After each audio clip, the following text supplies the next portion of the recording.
Selamat pagi pemirsa, apa kabar Anda hari ini? Senang sekali dapat menjumpai Anda dalam Berita Papua hari ini.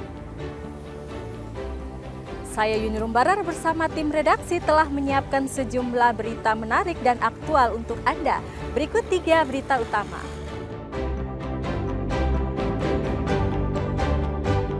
Dalam satu malam, 2 polisi diserang oleh KKB di Yaukimo dan Jayawijaya.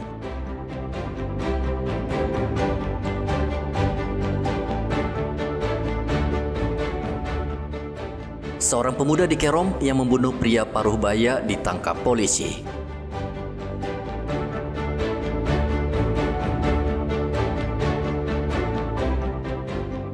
Jelang Idul Adha, harga daging sapi di Merauke melonjak tajam.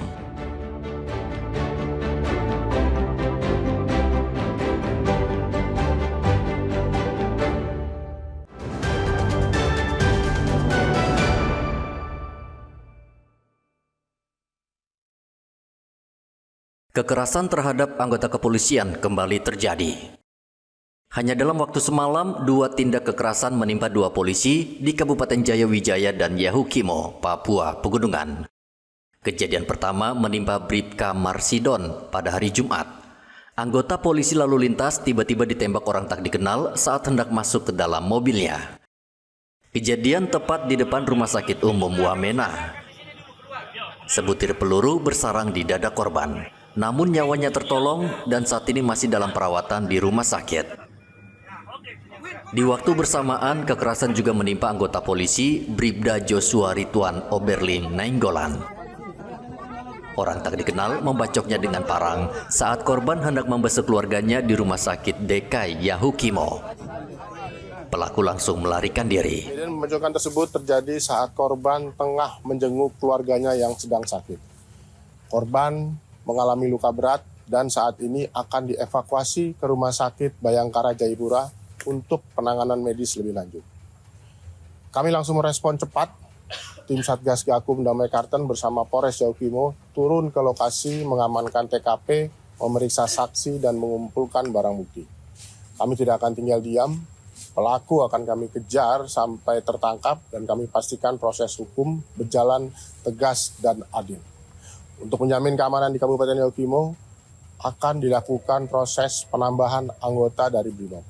Kami juga mengajak seluruh masyarakat Yaukimo untuk tetap tenang, tidak terpengaruh oleh isu liar, dan bersama-sama menjaga keamanan. Pada hari Sabtu, keduanya langsung dievakuasi ke Rumah Sakit Bayangkara Jayapura untuk mendapatkan pelayanan yang lebih memadai. Satgas Operasi Damai Kartens bersama TNI saat ini masih mengejar kedua pelaku. Arthur melaporkan dari Kota Jayapura, Papua.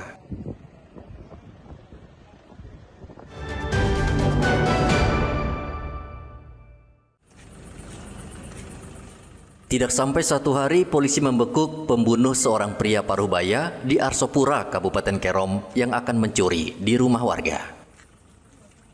Pelaku ditangkap tim operasional Polsek Heram di Jalan Trans, Kampung Yoka, Distrik Heram, Kota Jayapura. Kapolres Kerom AKBP Astoto Budi mengatakan pelaku kesal dan membunuh korban karena mencuri di kebun miliknya. Setelah mendapat laporan itu, tim Opsnal dan tim Sus Reskrim Polres Kerom langsung merespon cepat. Dengan kerjasama dan koordinasi yang baik, tentunya dibantu oleh masyarakat dan koordinasi dengan Polsek Heram. Pelaku OT sudah berhasil kami amankan.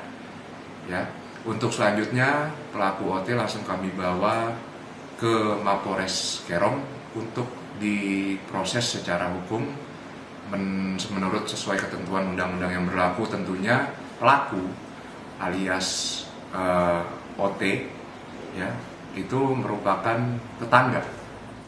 Polisi sudah menetapkan pelaku sebagai tersangka. Ia dijerat pasal pembunuhan berencana dengan ancaman hukuman penjara di atas 10 tahun. Kapolres mengimbau masyarakat Kerom tetap tenang dan menyerahkan kasus ini kepada aparat keamanan. Arthur melaporkan dari Kerom, Papua.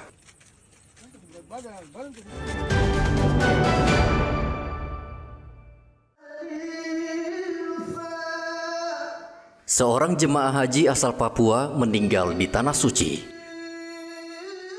Lapala yang berusia 59 tahun dari kloter Haji 27 meninggal dunia pada hari Kamis.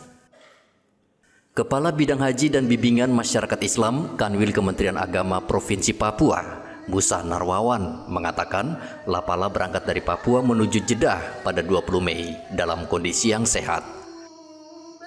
Namun setibanya di Mekah, ia mengeluh tidak enak badan dan sempat dirujuk ke klinik kesehatan haji Indonesia di Mekah. Namun akhirnya Lapala meninggal dunia. Tentu beliau proses awal sampai pemberangkatan beliau sehat dan sampai di embarkasi dinyatakan layak terbang. Nah, kemudian sampai di perjalanan beliau sakit dan tentu meninggal di Mekah pada tanggal 22 Mei tahun 2025 yang saya sampaikan tadi. Dan sebab daripada meninggalnya beliau ini adalah penyumbatan aliran darah untuk mengalir ke jantungnya almarhum sehingga tidak bisa tertolong oleh dokter ataupun KKHI yang ada di Makkatul Mukarramah, sehingga beliau dinyatakan meninggal oleh dokter KKHI di Mekah pada tanggal 22 Mei tahun 2025. Perjalanan ibadah haji merupakan perjalanan spiritual namun sekaligus membutuhkan kesiapan fisik dan mental, apalagi di tengah cuaca panas ekstrim di Arab Saudi. Kementerian Agama Provinsi Papua ikut menyampaikan bela sungkawa dan memastikan seluruh hak serta pelayanan bagi keluarga almarhum akan segera diproses sesuai ketentuan.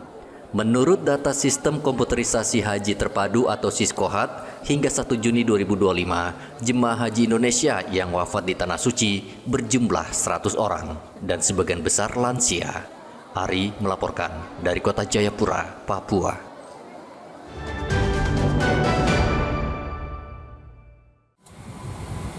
Angka kematian ibu dan anak di Merauke, Papua Selatan jumlahnya terus meningkat dari tahun ke tahun.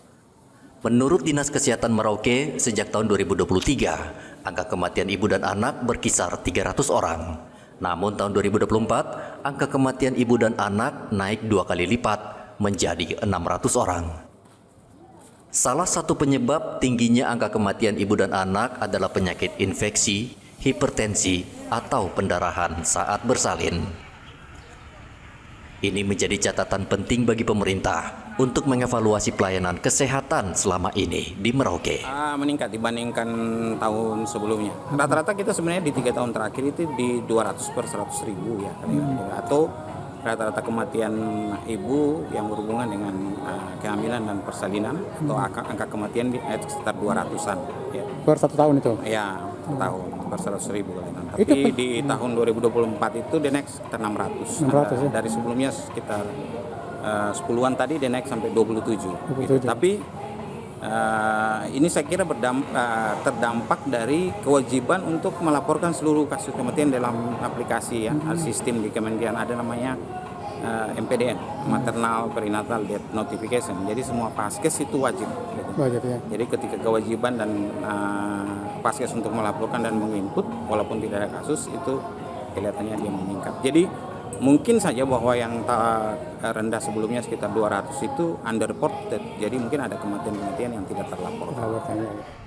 Dinas Kesehatan Merauke memperkirakan angka kematian ibu dan anak bisa lebih tinggi dari yang dilaporkan puskesmas dan fasilitas kesehatan karena banyak warga yang tidak melaporkan anggota keluarga atau kerabatnya yang mengalami musibah. Mengantisipasi banyaknya kematian ibu dan anak, Dinkes terus melakukan sosialisasi dan memperluas jaringan pelayanan kesehatan hingga ke pedalaman. Muhammad Ridwan melaporkan dari Merauke, Papua Selatan.